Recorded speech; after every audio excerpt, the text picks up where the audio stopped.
describing a psychological puzzle, and it reminds me in a lot of these talks about the day after plan, and they compare it to Germany and Japan.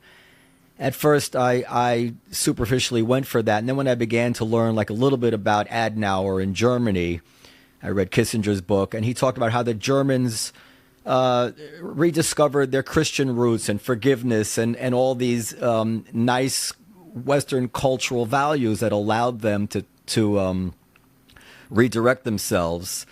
And I said, well, actually, I don't know if the Palestinians have such things to fall back on. They define themselves as the struggle against Israel, and I don't know enough about Islam to have a firm opinion about it, but I hear experts talking about it, and it doesn't seem like they have those same themes. So anyway, I know you've thought deeply about this.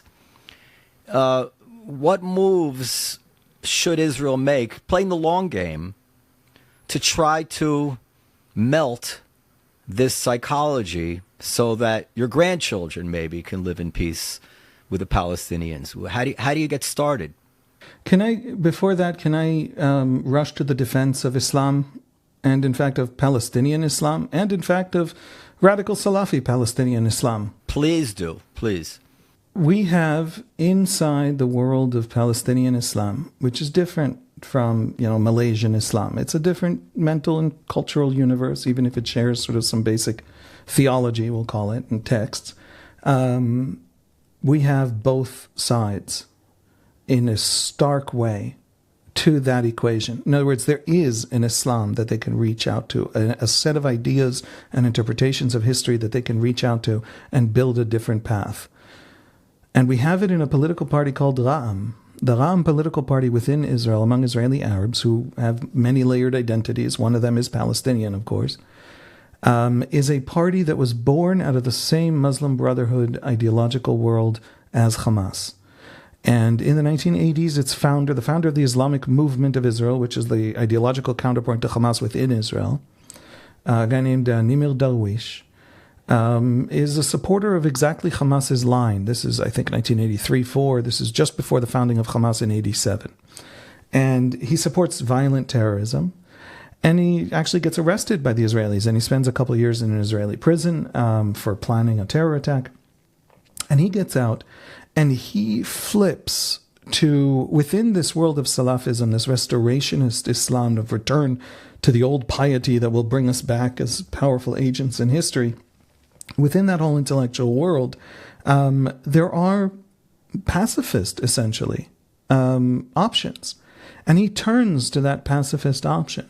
And when he does so, the Islamic movement of Israel, which he founded, splits in two. The northern branch sticks with the Hamas line.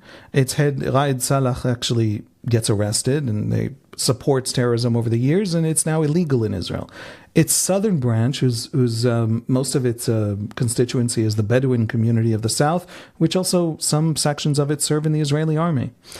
It becomes a basically pacifist. It's a little more complex in Islam what pacifism is, but basically a pacifist movement of integration into Israeli society.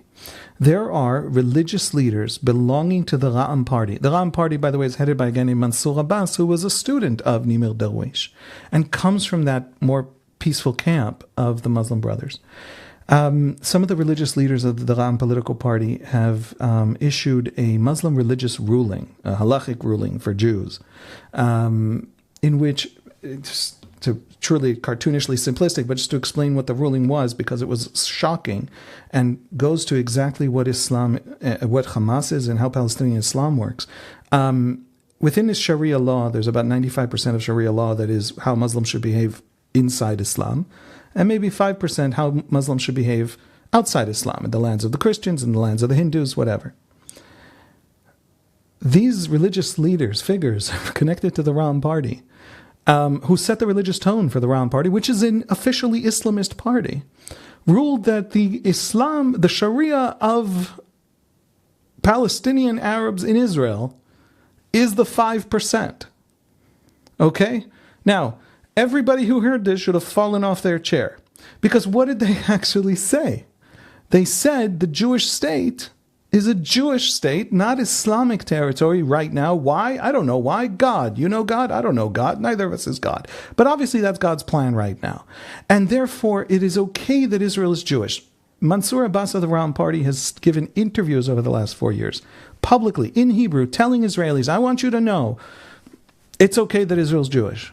It's a Jewish state. The Jews need a state. It's their state. Also, you owe the Palestinians a state. Also, you owe us, better funding and better attention and not neglect and less discrimination and all the problems we have in Israel.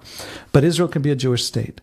Now, what's fascinating to me is, and Ram, by the way, wants to sit in coalitions. And for the very first time, an Arab majority political party sat in a coalition in the last government because they choose not to. And this one chose to. In other words, the most pro-integration, pro-equality, pro-Israel political faction among all Palestinian politics is an Islamist outgrowth of the Muslim Brothers. And Hamas, which is willing to sacrifice Gaza literally on the altar of the destruction of Israel, is the Muslim Brothers. From the same roots come these two radically different options.